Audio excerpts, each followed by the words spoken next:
نحمدہ ونصلی علی رسولہ الکریم بسم اللہ الرحمن الرحیم۔ قرآن و سنت اور اولیاء کرام کی دعاؤں کا نادر مجموعہ، دل اور دماغ کو سکون پہنچانے والی دعاؤں کا نادر مجموعہ، مستند مجموعہ وظائف۔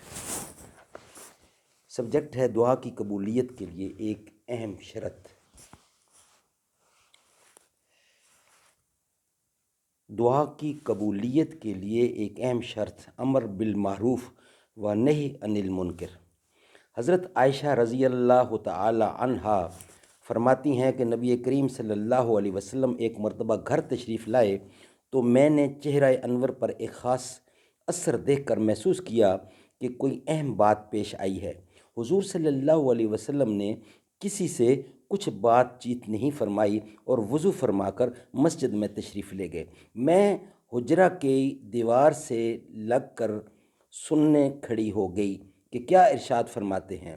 حضور صلی اللہ علیہ وسلم ممبر پر تشریف فرما ہوئے اور حمد و ثناء کے بعد ارشاد فرمایا، لوگو، اللہ تبارک و تعالیٰ کا ارشاد ہے کہ امر بالمعروف و نہی عن المنکر، اچھائی کا حکم اور برائی سے منع کرتے رہو۔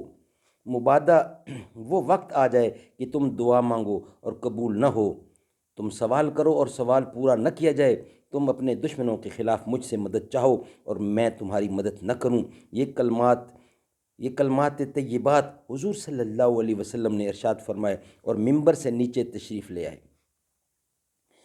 حضرت ابو درداء رضی اللہ تعالی جو ایک جلیل القدر صحابی ہیں، فرماتے ہیں کہ تم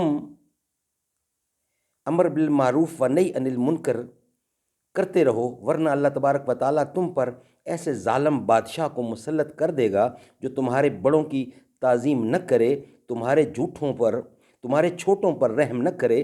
اس وقت تمہارے برگزیدہ لوگ دعا کریں گے تو قبول نہ ہوگی، تم مدد چاہو گے تو مدد نہ کی جائے گی، مغفرت مانگو گے تو مغفرت نہ ملے گی۔ اللہ تعالیٰ ہمیں امر بالمعروف پہ عمل کرنے کی توفیق عطا فرمائے۔ اس کا بقیہ حصہ انشاءاللہ نیکسٹ ویلاگ میں بیان کیا جائے گا۔